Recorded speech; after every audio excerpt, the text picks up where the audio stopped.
नमस्कार दोस्तों, स्वागत है आप सभी का एक बार फिर हमारे चैनल पे। आज जो हमारा टॉपिक है वो है निबोस आईजीसी फर्स्ट का एलिमेंट 1.1। हेडिंग इसका है मोरल्स एंड मनी, मानवता और पैसा। ठीक है, ये दो अलग अलग चीज़ है, इसके बारे में जान लेते हैं।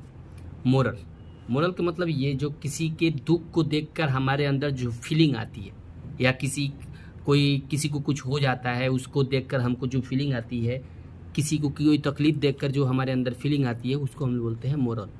इसीलिए बोलते हैं मोरालिटी।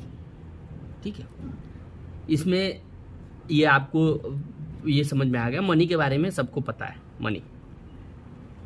मनी के बारे में सबको पता है। इसके लिए एक्सप्लेनेशन है कि अगर हम एक्सप्लेन करने लगे मनी के बारे में तो मनी वो काफ़ी ज़्यादा बड़ी हो जाएगी। ठीक है, आपको पता है कोई भी चीज़ को आदमी इस समय मॉडर्न दुनिया में हर चीज़ के लिए हमको पैसा चाहिए। खाना है पैसा चाहिए, आपको कहीं जाना है पैसा चाहिए, कुछ करना है पैसा चाहिए, काम भी हम लोग पैसे के लिए ही करते हैं। ठीक है, ये दो अलग अलग चीज़ें हैं। इसमें सबसे पहले इसका जो इसका टॉपिक है, इसमें आता है इंट्रोडक्शन टू की टर्म्स। इसको जानने के लिए हमको कुछ हाईलाइटेड पॉइंट को जानना होगा। इसमें पहला आता है अपना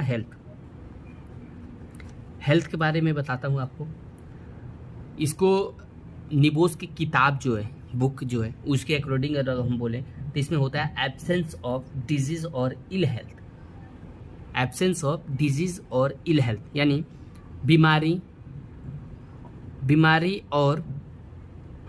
बीमारी और रोगता से छुटकारा को हम लोग हेल्थ बोलते हैं। ठीक है, इसका एग्जाम्पल हम लेते हैं। जैसे मान लीजिए कि किसी को हेल्थ, इसका एग्जाम्पल के तौर पे अगर हम देखें, जैसे कि एक केमिकल होता है एस्बेस्टस बोलते हैं, उसका नाम एस्बेस्टस है। उसको हम अक्सर मतलब वर्क साइट पे इसको यूज़ किया जाता था। ठीक है, अभी क्या है कि एस्बेस्टस जो केमिकल है आदमी काम करने के दौरान वो अक्सर सीमेंट में मिलता है। जो अपना शेड होता है, जो सीमेंटेड शेड होती है, उसमें भी पाया जाता था। तो जो उससे काम करता है वो हमारे जो हम जब उसके प्रेजेंस में अपना ब्रीथिंग रेस्पिरेटरी प्रक्रिया हम लोग करना शुरू करते हैं, तो उसमें क्या होता है कि हमारे लंग्स में वो जाकर डिपॉजिट होता है। ठीक है, ये लंग्स में आज डिपॉजिट मतलब इससे धीरे, ये क्रोनिक बीमारी है, धीरे धीरे होता है। ठीक है, धीरे धीरे होने से ये क्या होगा, आगे चल के यह 20 या 30 साल बाद ये चल के हमारे लंग्स कैंसर का एक रूप ले लेता है। ठीक है, ये work related health and hazard होता है। ठीक है, दूसरा अपना है सेफ्टी को कैसे एक्सप्लेन कर सकते हैं हम। इसको हम बोलेंगे absence of risk of serious personal injuries. Absence of risk of a serious personal injury. इसका मतलब ये होता है कि कोई भी ऐसे हजार्ड जिससे आदमी को छुटकारा हो।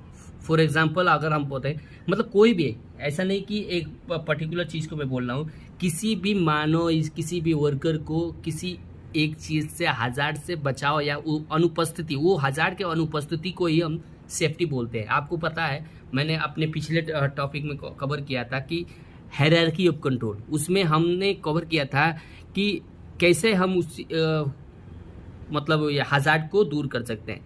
जब हजार्ड कोई रहेगा ही नहीं, जैसे मान लीजिए कि हमारा क्या है कि हम एक क्रेन से हम किसी मटेरियल को लिफ्ट कर रहे हैं। ठीक है, हम किसी मटेरियल को लिफ्ट कर रहे हैं, इसमें रिस्क है ये मटेरियल गिरने का, सीलिंग टूटने का, कोलैप्स ऑफ द क्रेन, ये सब रिस्क है। इसमें हजार्ड ये प्रेजेंस है।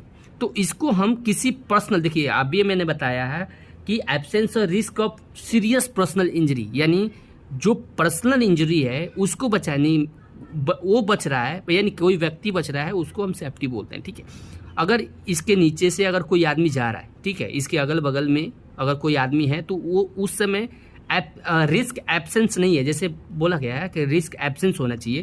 तो उस समय अगर यहाँ पे आदमी खड़ा है इसके नीचे खड़ा है, सस्पेंडेड लोड के नीचे, तो उस समय रिस्क प्रेजेंट है, ठीक है। और इसी एरिया को हम टोटली बैरिकेड कर दें, हार्ड बैरिकेशन लगा दे, जो लाइन ऑफ फायर बोलते हैं, अगर लगा दे, और इसके अंदर किसी को एंट्री जाने का ना दे, ठीक है, तो टोटली सेफ हो गया, वो एरिया सेफ हो गया, तो उसको हम बोलेंगे सेफ्टी। मतलब एक टाइप ऑफ सेफ्टी। ये हम एग्जैक्टली इसको सेफ्टी को हम डिफाइन नहीं कर पाएंगे।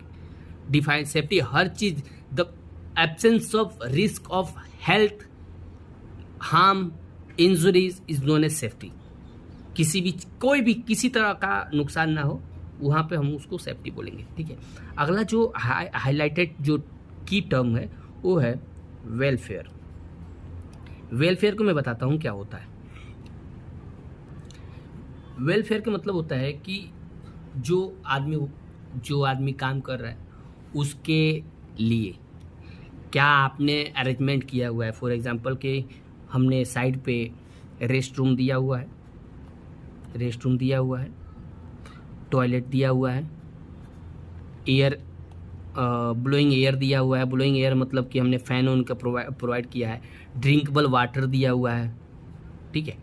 जो भी रिक्वायरमेंट वेलफेयर के अंदर आता है हमने उसको पूरा दिया हुआ है। वेलफेयर के मतलब कि वो हर चीज़ जिसकी रिक्वायरमेंट हमारे डेली लाइफ में पड़ती है, क्या आपने उसको साइड पे दिया हुआ है कि नहीं। क्योंकि वर्कर जो काम करने आएगा उसके लिए, वो वर्कर थकेगा तो उसके लिए रेस्ट रूम चाहिए। लंच में आदमी वेलफेयर में रेस्ट रूम में आकर आराम करता है तो वेलफेयर रेस्ट रूम चाहिए, टॉयलेट चाहिए, ब्लोइंग एयर चाहिए। ब्लोइंग एयर मतलब कि फ्रेश एयर जहाँ हो वो चाहिए, ठीक है। और दूसरा फर्स्ट एड प्रोविज़न। जो वर्कर काम कर रहा है, अगर किसी को कुछ चोट लगती है तो उसके लिए आपने फर्स्ट एड अरेंजमेंट किया है कि नहीं, ठीक है। हाइजीन मेंटेन किया है कि नहीं, ओके। फिर आपने ये क्या बोलते हैं, जो आई वाश आपने दिया है कि नहीं, उसके रिलेटेड हर चीज़ जिससे हमारे वर्करों को किसी भी तरह का दिक्कत ना हो, वो आता है हमारा वेलफेयर में, ठीक है। ये लीगल रिक्वायरमेंट भी है, ये देना हमारा वेलफेयर देना हमारा लीगल रिक्वायरमेंट होता है, ठीक है। अभी मैं अगर बोलूँ कि हमको हेल्थ एंड सेफ्टी मैनेज करने के लिए मोरल रिस्पॉन्सिबिलिटी क्या बनती है, मोरल रीज़न क्या है। मोरल रीज़न क्या है कि हम हेल्थ एंड सेफ्टी को ऑन साइट मैनेज करेंगे, ठीक है। तो यहाँ पे हम आते हैं, ठीक है। अभी क्या है कि मोरल अभी मैं आपको बताया मोरल के बारे में होता क्या है। मोरल मतलब वो करुणा भाव जिसे देख के आपके मन वो थोड़ा दुखी होता है कि कोई रिकॉर्ड ऐसे मान लीजिए कि कोई किसी को एक्सीडेंट होता है तो उसके बारे में आपको सुन के जान के दुख होता है। वही रीज़न, वो दुख को कंट्रोल करने के लिए, दुख से बचने के लिए आपकी क्या जिम्मेदारी बनती है कि आप उस साइट को कैसे हेल्थ एंड सेफ्टी मैनेज करेंगे, ठीक है। कि आप इसके लिए एक रिकॉर्ड बताया जाता है कि जो जैसे हमारे एलिमेंट 1 में, निगोस के एलिमेंट 1 में ये एक्सप्लेन किया गया है कि देयर आर लगभग 3.5 लाख लोगों का हर साल एक्सीडेंट होता है। एक्सीडेंट नहीं होता है, हर साल मौत होती है एक्सीडेंट में। पूरे वर्ल्ड में हर साल 3.5 लाख लोगों का मौत होता है ऑक्यूपेशनल डिजीज़ में, जिसमें निवोस बोलता है कि 50% लोगों का मौत जो है एग्रीकल्चर रिलेटेड फील्ड से होती है, ठीक है।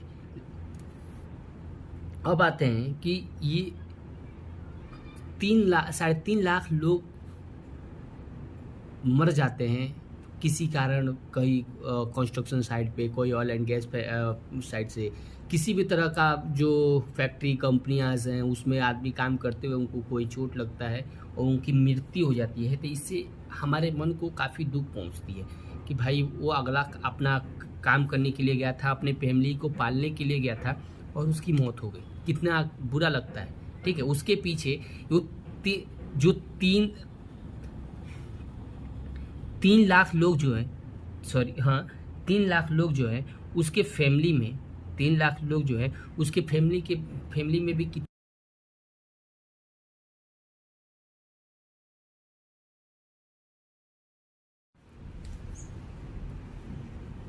हर साल पूरे दुनिया में लगभग 3.5 लाख लोगों की मौत जो होती है वो होती है किससे? वर्क रिलेटेड फैटिलिटी से बोलते हैं। वर्क रिलेटेड फैटिलिटी मतलब कि आदमी काम कर रहा है उसके दौरान उसकी मौत हो जाती है। तो ये एक डाटा है, एक नंबर है। आप 10 आदमी का सुने कि अरे हमारे गांव में 2 आदमी का ये हो गया, हमारे शहर में 10 आदमी ऐसे गिर के मर गए, एक्सीडेंट हो गया, ठीक है। तो वो जो जिसे क्या, ये 3.5 लाख तो सिर्फ रिकॉर्डेड डाटा है, ठीक है। काफ़ी इसका नंबर काफ़ी ज़्यादा हो सकता है, लेकिन ये हम अगर हमारे एरिया में हमारे किसी वर्क प्रीमिसेस में किसी को अगर चोट भी लगता है तो हम लोगों को दुख होता है कि अरे यार हमारे साथ काम करता था, अरे उसके फैमिली में कैसे क्या होगा, उसको चोट लग गया, कैसे उसको हम क्या कर पाएंगे। ये हमारे मन में जो दुख की भावनाएं आती है, ठीक है, ये नंबर बहुत ज़्यादा है। इस नंबर को कंट्रोल करने के लिए ये 3.5 लाख जो लोगों को वर्क रिलेटेड फैटिलिटी हुई है, इसको कंट्रोल करने के लिए हमारी मोरल रिस्पॉन्सिबिलिटी बनती है, मोरल रीज़न भी है कि हम 3.5 लाख की जान बचाएं, ठीक है। ये लीगल नहीं है कि आपको बचाना ही बचाना है, लेकिन हमारा दिल क्या बोलता है कि इन 3.5 लाख लोगों को बचाना है, किसी को अगली बार से ये किसी के साथ ना हो, ठीक है। अभी क्या है कि 2.75 मिलियन लोगों का हर साल वर्क रिलेटेड डिजीज से मौत होती है, यानी 2 करोड़ लोग 2.5 करोड़ नहीं सॉरी लगभग 27 लाख लोग हर साल, लगभग 27 लाख लोग की मौत जो होती है वर्क रिलेटेड डिजीज से होती है। यानी कोई आदमी 10 साल पहले 20 साल पहले कोई काम किया था जिसके वजह से उसके लंग्स में कुछ दिक्कत हो गई थी, कि कोई वेल्डर है, मान लीजिए आज कोई वेल्डर है, आज वेल्डिंग मार रहा है, आज कोई कटर है, गैस कटिंग कर रहा है, ठीक है, उससे उसके हेल्थ पे जो असर होती है, हेल्थ पे जो उसका इफेक्ट पड़ता है, वो आगे चल के उसको काफ़ी ज़्यादा दिक्कत देती है। तो कहने का मतलब है कि वर्क रिलेटेड डिजीज जो आप काम के दौरान किसी तरह का बीमारी आपको हो गया जिससे आदमी की मौत होती है, ठीक है, तो उसको बोलते हैं हम लोग वर्क रिलेटेड डिजीज या ऑक्यूपेशनल डिजीज, ठीक है। उसमें आपका एक्सीडेंट भी आता है, work related accident and disease दोनों बोलेंगे उसको, ठीक है। ये नंबर है आपका 2 जो ये तो पहला नंबर आपका हो गया कि हर साल आदमी वर्क रिलेटेड एक्सीडेंट से फैटिलिटीज होता है 3.5 लाख लोगों का, लेकिन जो है 27 लाख लोग यानी 2.75 मिलियन लोग हर साल ऑक्यूपेशनल एक्सीडेंट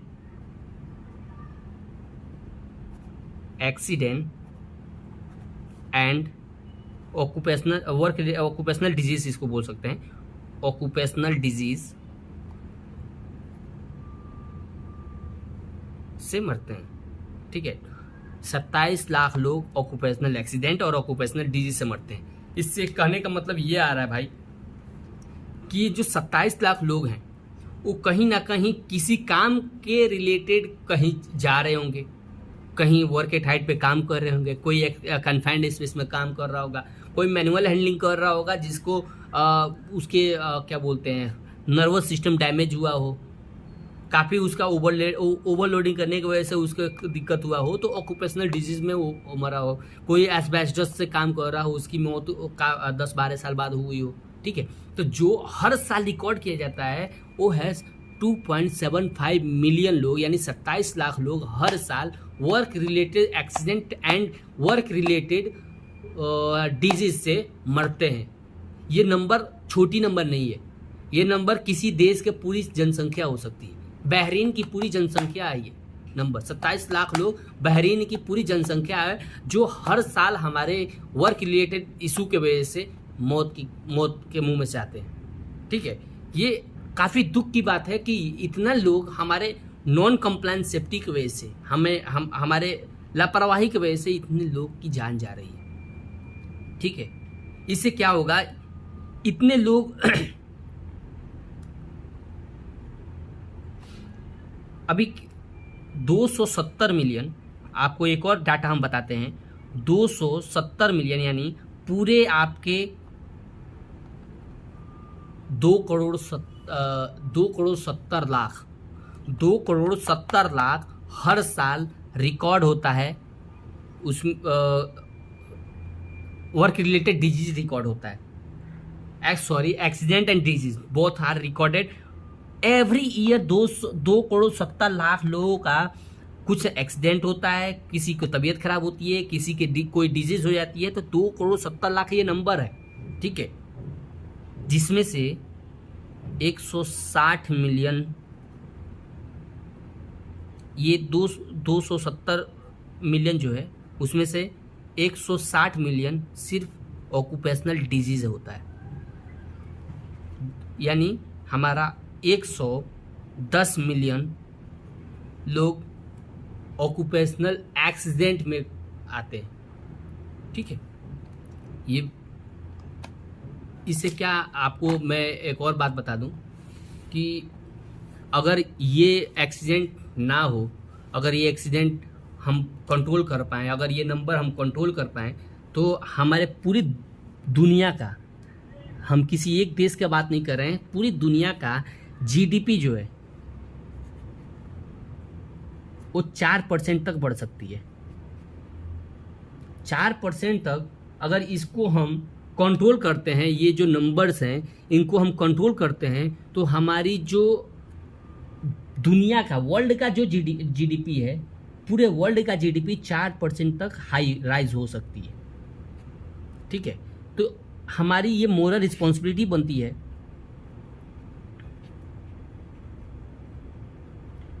कि हम लोगों को work related hazard, work related disease को बताएं, समझाएं। अगर हम 10 आदमी से काम कर रहे हैं तो उनके हेल्थ एंड सेफ्टी की रिस्पॉन्सिबिलिटी हमारे ऊपर आएगी। ठीक है, अब जो हमारा पॉइंट आता है वो है फाइनेंशियल रीज़न। जैसे हमने पढ़ा था मोरल्स एंड मनी, तो हमने आपको मोरल समझा दिया कि कम से कम अपनी ह्यूमैनिटी बचाने के लिए, ह्यूमैनिटी जो आपकी मानवता है उसको बचाने के लिए ही आप हेल्थ एंड सेफ्टी को बढ़ावा दें। ठीक है, अगला आता है फाइनेंशियल रीज़न यानी money. Financial reason for managing health and safety on work places, और कहीं भी हो सकता है, इसको ये ज़रूरत नहीं है। ये financial reason for managing health and safety. अब आप एक बात का ध्यान दीजिए कि अगर किसी का कुछ एक्सीडेंट होता है तो उसमें हमारा क्या क्या नुकसान हो सकता है। देखिए, नुकसान अगर देखा जाए तो 2 तरीके से होता है। एक डायरेक्ट होता है, उसको बोलते हैं डायरेक्ट कॉस्ट, एक होता है इनडायरेक्ट कॉस्ट। इनडायरेक्ट कॉस्ट हम पहले समझ लेते हैं डायरेक्ट कॉस्ट होता क्या है। फॉर एग्जांपल, अगर किसी का एक्सीडेंट हुआ तो उसके दवा का पैसा आप देंगे। हम समझ लेते हैं डायरेक्ट कॉस्ट का डिफिनीशन क्या होता है। सॉरी, हम आपको पहले उसका ये देखिए, डायरेक्ट कॉस्ट का मतलब ये होता है कि जो कॉस्ट को आसानी से आप कैलकुलेट कर सकते हो। फॉर एग्जांपल, आपने किसी को क्या दिया, कितना दिया, ये आप आसानी से कैलकुलेट कर सकते हो। कितना पैसा किसको दिए, अगर एक एक्सीडेंट हुआ तो वर्कर के इलाज में हमारा कितना खर्चा आया, वर्कर के अगर काम पे ना आने की वजह से उसको हम जो पे कर रहे हैं तो उसके लिए हम पैसा जो दे रहे हैं हम कैलकुलेट कर सकते हैं आसानी से, ठीक है। लेकिन वही सेम उसका उल्टा है इनडायरेक्ट कॉस्ट। इनडायरेक्ट कॉस्ट मतलब कि आपका पैसा वो यहाँ भी जा रहा है, लेकिन आपको ये कैलकुलेट नहीं कर पाओगे कि हमारा पैसा कितना, पैसा का मतलब कि कुछ ऐसा चीज़ें आपकी नुकसान होने लगेगी जिससे आपकी डायरेक्ट फाइनेंशियल इफेक्ट आपको पड़ेगा। फॉर एग्जांपल, अगर कोई वर्कर किसी मटेरियल पे गिर गया, आपके हेल्थ एंड सेफ्टी मैनेजिंग का इतना मतलब कचड़ा हुआ है कि आपके वर्क रिलेटेड कोई हज़ार्ड साइड पे आ गया जिसकी वजह से मशीनरी जल गई, तो मशीनरी जल जाना, आपको देखिए मशीनरी जलना इनडायरेक्ट कॉस्ट में कैसे आएगा। पहले कि आपका इनडायरेक्ट कॉस्ट में ऐसे आएगा कि आपने उस मशीनरीज को परचेस किया होगा, ठीक है। परचेस करने में आपका पैसा लगा ही होगा, मनी लगा होगा, ठीक है। दूसरी, टाइम लगा होगा। तीसरा, आपका जो लॉस्ट, इसमें मनी आप कैलकुलेट कर पाओगे, बट टाइमिंग जो आपने परचेस करने के लिए जो टाइमिंग गंवाया है वो आप कैलकुलेट नहीं कर पाओगे। इसलिए आता है डायरेक्ट कॉस्ट में, आता है डायरेक्ट कॉस्ट में ये चीज़ें आती है, आपको देख लीजिए थोड़ा। डायरेक्ट कॉस्ट में आता है, सबसे पहले आपने फर्स्ट एड दिया, फर्स्ट एड ट्रीटमेंट दिया वर्कर को, आप इसको कैलकुलेट कर सकते हो, आप इसको कैलकुलेट कर सकते हो। आप वर्कर बीमार है तो उसका आप पेमेंट कर रहे हो, वर्कर जैसे रूम पे है, काम पे नहीं आ रहा है, आप उसका पेमेंट कर रहे हो, इसको बोलते हैं सिक पे। वर्कर बीमार है, आप उसका पैसा दे रहे हो, आप कैलकुलेट कर सकते हो क्योंकि उसकी कितनी डेली बेस है उसके अकॉर्डिंग आप उसको पे कर रहे हो, ठीक है। दूसरा, आपका कोई मटेरियल डैमेज हो गया, आप उसको रिपेयर कर रहे हो, रिपेयर कराने का जो पैसा आएगा उसका आप कैलकुलेट कर सकते हो। रिप्लेसमेंट करा रहे हो, उसका जो कॉस्ट आएगा आप उसको कैलकुलेट कर सकते हो। या कोई मटेरियल, कोई इक्विपमेंट आपका डैमेज हो गया, उसका आप कैलकुलेट कर सकते हो, ठीक है। कोई लॉस्ट और डैमेज प्रोडक्ट, कोई आपने प्रोडक्ट बना दिया है, ठीक है। प्रोडक्ट बनाने का मतलब मान लीजिए आपका प्रोडक्शन कंपनी है, आपने प्रोडक्ट करके उसको बाहर निकाल दिया है, आपके कितना खर्च आ रहा है आपने पूरा कैलकुलेट कर लिया, वो डैमेज हो गया, खराब हो गया, ठीक है। तो ये आप कैलकुलेट कर सकते हो। आपका लॉस्ट टाइम प्रोडक्शन, यानी लॉस्ट प्रोडक्शन टाइम कितना लगा है, उसमें कितना वर्कर है, कितना उसमें आपने मटेरियल डाला है, कितने का मटेरियल डाला है, आप उसको कैलकुलेट कर सकते हो, ठीक है। ये आपका हो जाएगा, ठीक। उसके बाद आता है अपना इनडायरेक्ट कॉस्ट। इनडायरेक्ट कॉस्ट में हम अगर बताएं आपको, तो आप जो वहाँ पे आदमी काम कर रहा है उसकी काम करने की इच्छा, ठीक है, रिडक्शन इन एक्स्ट्रा मोरल। जो आदमी काम कर रहा है उसका इच्छा खत्म हो जाएगा, ठीक है, जिसके वजह से कोई एक्सीडेंट होने की वजह से किसी को काम करने का मन नहीं करता है, ठीक है। तो उसके वजह से आपकी प्रोडक्शन डिले होगी, ठीक है, आपकी प्रोडक्ट का क्वालिटी डिले होगा, खराब होगा, क्योंकि आदमी मन से काम करेगा ही नहीं तो जाहिर सी बात है उसकी प्रोडक्टिविटी, उसकी क्वालिटी पूरी कम होने लगेगी, तो वो इनडायरेक्ट कॉस्ट में आएगा। आप डायरेक्ट रोज अगर मान लीजिए 1 टन का प्रोडक्शन कर रहे हो, किसी दिन आपका टारगेट है कि डेली का हमारा 1 टन प्रोडक्शन है, किसी दिन 1 टन प्रोडक्शन हुआ लेकिन फील्ड में जाने के बाद से, यानी बिकने के बाद से उसकी जो क्वालिटी है खराब हो गई, तो आपकी रिपुटेशन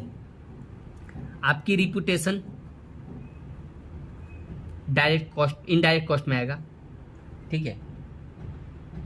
पब्लिक इमेज आपका है, आपके कंपनी का जो पब्लिक इमेज है वो डैमेज होगा, जिसकी वजह से आपकी जो प्रोडक्ट है वो बिकना बंद हो जाएगी।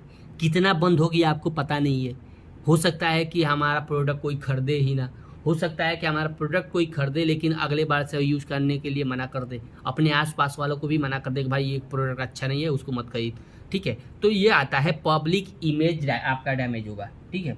दूसरा आता है आपका आपका जो थर्ड पार्टी होगा, जैसे आपका शेयर होल्डर होंगे, आपके जो भी ये करके होंगे, जैसे कि आपके कंपनी में जो कोऑपरेटिव होगा, टीपीआई थर्ड पार्टी होगा, शेयर होल्डर होगा, उन सब की मोरल डाउन होगी और हो सकता है कि आपके साथ आपके साथ आपकी कंपनी में शेयर लगाना छोड़ दे। कौन छोड़ सकता है? बहुत ज़्यादा शेयर आपका कम हो सकता है। तो ये इनडायरेक्ट है, इसमें कोई आप कैलकुलेट ही नहीं कर सकते हो कितना आदमी आपका शेयर छोड़ देगा। ठीक है, कस्टमर को आपके प्रोडक्ट को लेकर कैसी आप उसके मन में भावनाएं होगी। ठीक है, ये सब इनडायरेक्ट कॉस्ट में आता है। ठीक, धन्यवाद। Financial reason for managing health and safety का एक और पार्ट है, आपको उसके बारे में जानना चाहिए। एक होता है, इसमें होता है जैसे कि आप कोई बोलेगा कि भाई अगर किसी को कुछ होगा तो उसमें हम इंश्योरेंस से क्लेम कर सकते हैं। आपको ये भी जानना है कि इंश्योरेंस किस किस चीज़ का आप करा सकते हैं। उसको बोलते हैं इंश्योर्ड एंड अनइंश्योर्ड कॉस्ट। आपने पढ़ लिया, डायरेक्ट कॉस्ट पढ़ लिया, इनडायरेक्ट कॉस्ट पढ़ लिया। अब आपको पढ़ना है, अब आपको जानना है इंश्योर्ड एंड अनइंश्योर्ड कॉस्ट। किस चीज़ का आप इंश्योरेंस करा सकते हो, किस चीज़ का आप इंश्योरेंस नहीं करा सकते हो। ठीक है, क्योंकि इंश्योरेंस क्या होती है कि अगर आपकी कोई मटेरियल डैमेज होगा, आपका कोई वर्कर का एक्सीडेंट हो गया, तो उसका आदमी के पास इंश्योरेंस रहता है, तो उसको क्लेम करके अपना वो जो प्रोडक्टिविटी में जो खर्चा आने वाला है, मेडिकल का खर्चा आने वाला है, तो आदमी उसको निकाल सकता है।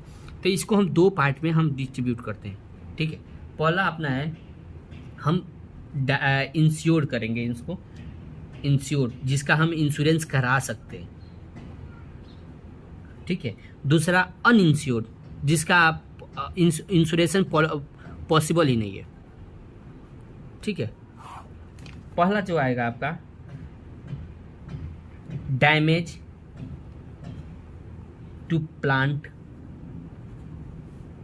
बिल्डिंग एंड इक्विपमेंट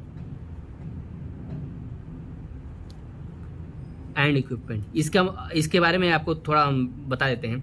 जैसे आपका कोई प्लांट है, जैसे कि आपकी कोई प्रोडक्शन वाली कंपनी है, जैसे मान लीजिए स्टील बार है, स्टील बार प्रोडक्शन करते हो आप, बिस्किट प्रोडक्शन करते हो, कोई भी चीज़ का आप प्रोडक्शन करते हो, तो उसमें जो लागत है आपको पता है, आप उसका आसानी से इंश्योरेंस करा सकते हो।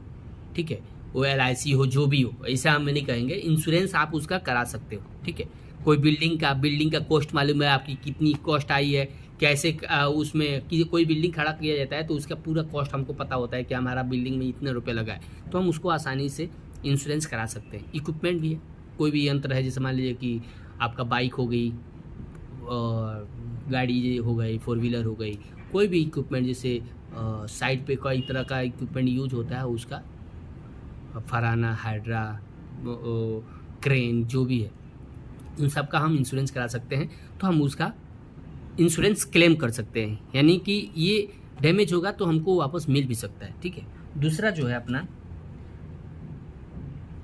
जो वर्कर को आप कॉम्पेंसेशन दे रहे हो, एक्सीडेंट के बाद से जो वर्कर को आप कॉम्पेंसेशन दे रहे हो, उसको भी आप क्लेम कर सकते हो। ठीक है, तो जैसे हर वर्कर या हर आदमी जब वर्क साइट पे काम करने के लिए आता है, तो कंपनी क्या करती है कि वो उसका इंश्योरेंस कराती है।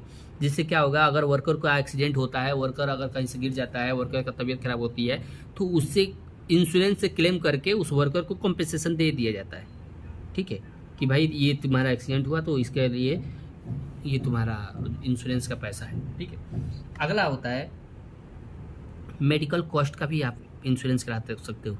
अभी तो अपने भारत में काफ़ी चलन में है कि किसी का तबीयत खराब हो रहा है तो मेडिकल क्लेम कर रहा है, क्योंकि उसने ऑलरेडी मेडिकल इंश्योरेंस अपना करा कर रखा है कि अगर किसी तरह का हमको तबीयत खराब हो गया, क्योंकि देखिए मेडिकल कॉस्ट जो होगा उसके इलाज में जितना पैसा आएगा वो कंपनी इंश्योर्ड कंपनी से, यानी जो कंपनी इंश्योरेंस दी होगी, जो भी हो, उससे ये क्लेम करके मेडिकल कॉस्ट का भी पैसा निकाल सकती है।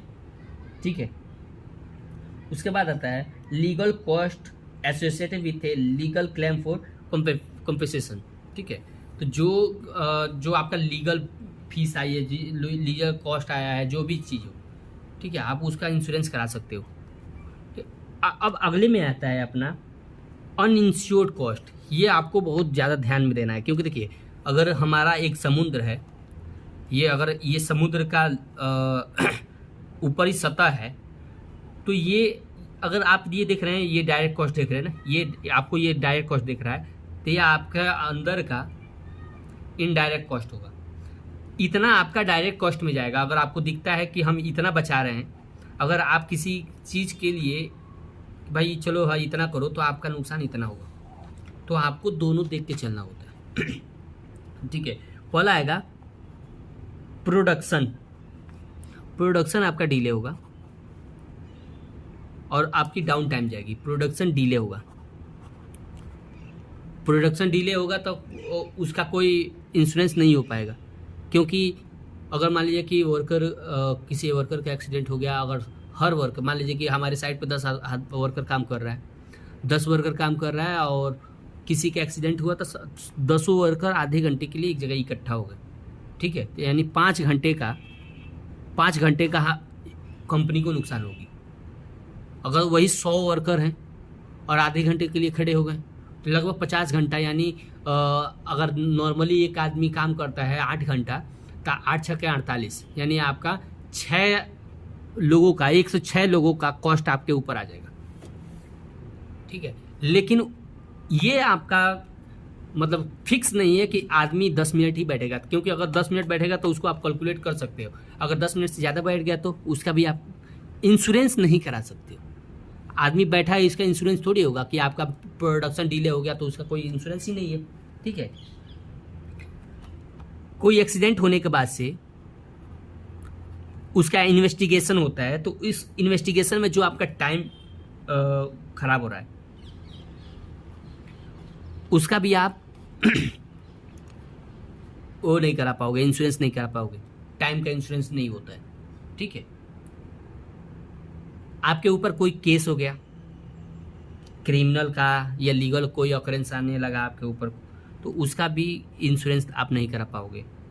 ठीक है, आप वर्कर को सिक पे दे रहे हो, इसमें दिए है ना, इसमें सॉरी डायरेक्ट कॉस्ट में है कि आप वर्कर को सिक पे दे रहे हो, लेकिन आप उसका इंश्योरेंस नहीं करा पाओगे। सिक पे का कोई इंश्योरेंस नहीं होता है।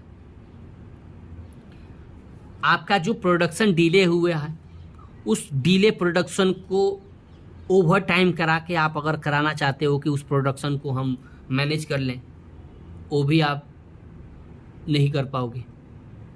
ठीक है, वो जिसका एक्सीडेंट हुआ उसे अगला जो पॉइंट अपना है, कोई आदमी को आप जिस आदमी का एक्सीडेंट हुआ आप उसको निकालोगे, उसके जगह पे दूसरा आदमी हायर करोगे, उसका ट्रेनिंग दोगे, उसका मेडिकल कराओगे, उसका इंडक्शन होगा। तो हायरिंग से लेके, यानी कि आप उस आदमी को हायर करने के लिए आप वैकेंसी निकालोगे, उसमें आपका पैसा जाएगा। वो आदमी आपके पास कितने दिन में आएगा, उस बीच का ड्यूरेशन जाएगा, टाइम ड्यूरेशन। ठीक है, वो आदमी आपने हायर कर लिया, उसका ट्रेनिंग इंडक्शन जो भी होगा उसका खर्च देना होगा आपका। उसके एक एम्प्लॉय आईडी जैसे बोलेंगे, तो वो वर्कर आने तक उसको ट्रेंड कॉम्पिटेंसी कितनी है, वो क्या कर पाएगा, वो सब करने में जो पैसा खर्च होगी, जो भी कॉस्ट खर्च आएगा, उसको आप इंश्योरेंस नहीं करा पाओगे। ठीक है, और बिजनेस रिपुटेशन, जो कंपनी की रिपुटेशन है, बिजनेस के रिलेटेड जो रिपुटेशन उसका है कि ये बहुत अच्छी कंपनी है, और उसका बदनामी हो गया, वो बदनाम हो गया पूरा, तो उसका भी आप रिपुटेशन का भी आप इंश्योरेंस नहीं करा सकते हो। ठीक है दोस्तों, आज के लिए सिर्फ इतना ही। आशा करते हैं कि ये जानकारी आपको अच्छी लगी होगी। अगर आपको अच्छा लगा हो तो हमारे चैनल को सब्सक्राइब कीजिए, हमारे वीडियो को शेयर कीजिए और लाइक एंड कमेंट करके बताइए कि आपको कैसे लगा। मैं कॉम्पिटेंट नहीं हूँ इतना कि आपको प्रोफेशनल तरीके से बता पाऊँ, हमारे पास यही है। मैं इससे आपको समझा सकता हूँ, कितना हद तक मैं आपको निबोस के बारे में पढ़ा सकता हूँ या बता सकता हूँ। ये आप लोगों को सहयोग रहेगा तो आगे भी हम कंटिन्यू करके रखेंगे। धन्यवाद। Thank you.